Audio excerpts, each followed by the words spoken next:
এটা ক খ। এইটা এই পাশেরটা কি বলো তো? তো আমরা আমরা কি বলো? আমরা বাঙালি তো, বাঙালি মানে বাংলা। তুমি অ জানো না তো?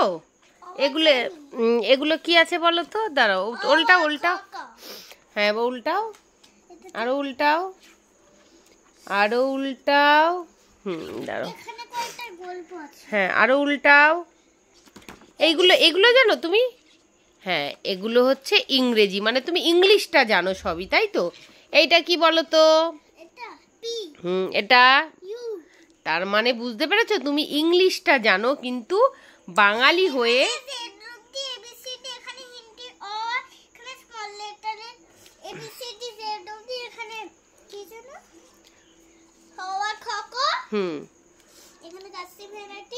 হ্যাঁ ওগুলো উর্দু আছে না, ওগুলো হিন্দিতে 1 2 3 4 আছে।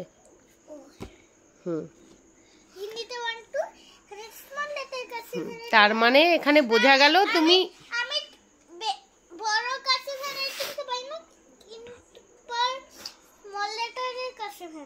তার মানে এটা বোঝা গেল যে তুমি ইংরেজির এবিসিডি সবই পারো, তাই তো? কার্সিভ রাইটিংও পারো, তাই তো?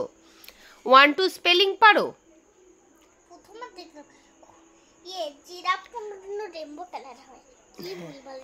শোনো না আমি কি বলি, তুমি 1 2 স্পেলিং পারো তো, কিন্তু তুমি 1 2 বানানো কি পারো? পারো না। না না, 1 2 মানে ইংলিশ আর 1 2 মানে বাংলা। তার মানে তুমি বাঙালি হয়ে বাংলা জানো না, সেই জন্য এই বইটা আজকে আমার কিনে আনতে বাধ্য হলাম।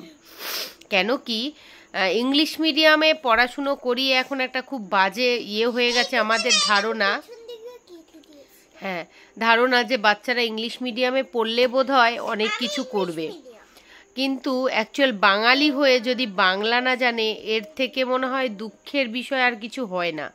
তো পটাশের হচ্ছে আইসিএসসি বোর্ড, সেখানে বাংলা নেই, ওর সেকেন্ড ল্যাঙ্গুয়েজ হচ্ছে হিন্দি। সেই জন্য আমাকে হিন্দিটা ম্যান্ডেটারি নিতেই হয়েছে।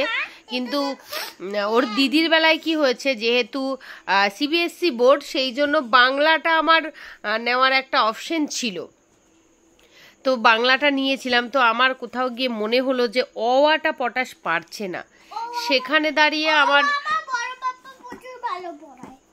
সেখানে দাঁড়িয়ে মানে আমাদের বাঙালি হয়ে খুব লজ্জাদায়ক একটা বিষয়। তো আমি আজকে মনে হলো যে না, আদর্শলিপি বই আমি ছোটবেলা থেকেই পড়িয়েছিলাম ওকে, বাট এখনও নার্সারিতে পড়ে, মানে প্লেতে ছিল, ওখান থেকে এবার নার্সারিতে উঠেছে। কিন্তু সেখানে গিয়ে আমি কোথাও গিয়ে আমার নিজের যেন মনটাকে সায় দিতে পারছিলাম না। হ্যাঁ, সেই জন্য সব থেকে আমার বড় কথা মানে আদর্শলিপি বইটা এই জন্যই আনা। আমি কেন এনেছি তোমাকে দাঁড়াও বলি। আদর্শলিপি বইটা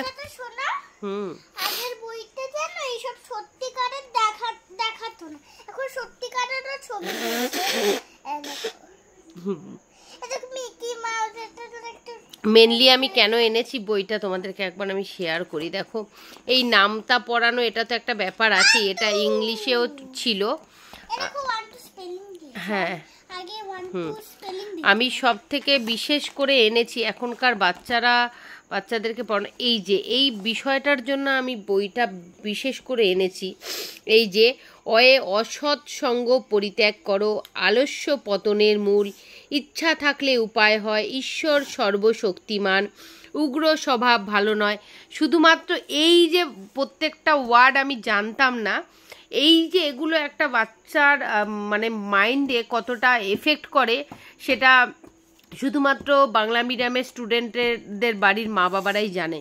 অ্যাকচুয়ালি আমাদের মনের মধ্যে সকালবেলা উঠেই আমরা পড়তাম, যখন পড়াশুনো করতাম, তখন ঘুমের মানে বিছানাতেই আমি যেহেতু মামা বাড়িতে মানুষ হয়েছি, সেই জন্য বিছানাতে বসেই দাদু পড়াতো যে সকালে উঠিয়া আমি মনে মনে বলি, সারাদিন আমি যেন ভালো হয়ে চলি, আদেশ পারেন যেন মূল গুরু জানে, আমি যেন সেই কাজ করি ভালো মনে, ভাই বোন সকলের যেন ভালোবাসি,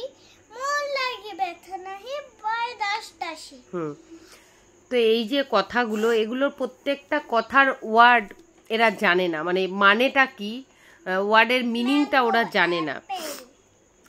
আমাকে দাদু পড়াতো আর তখন বলতো যে সকালে উঠিয়া আমি মনে মনে বলি সারাদিন আমি যেন, সকালে উঠে যদি আমি মনে মনে যেটাই বলবো, আমি যদি সারাদিন ভালো হয়ে চলি আমার দিনটা ভালো যাবে, কারোর সাথে যদি বাজে ব্যবহার না করি। কিন্তু সেটা এখন শেখাতে গেলে বাচ্চাদের এত বেশি ওরা অ্যাডভান্স হয়ে গেছে। বিশেষ করে আমি পটাশকে পড়াতে গিয়ে এখন দেখি যে ওরা অনেক অ্যাডভান্স, আমার থেকে অনেক বেশি অ্যাডভান্স, অনেক কিছু জানে, ওরা বোঝে। সেটা অনেক বড় ব্যাপার জানাটা। কিন্তু এই যে আমরা বাঙালি হয়ে বাংলার কোনো মানে কি বলবো মানে বুঝি না, সেটা একটা খুব দুঃখদায়ক। সেই জন্য বিশেষ করে আজকে এই বইটা আমি আনতে বাধ্য হলাম।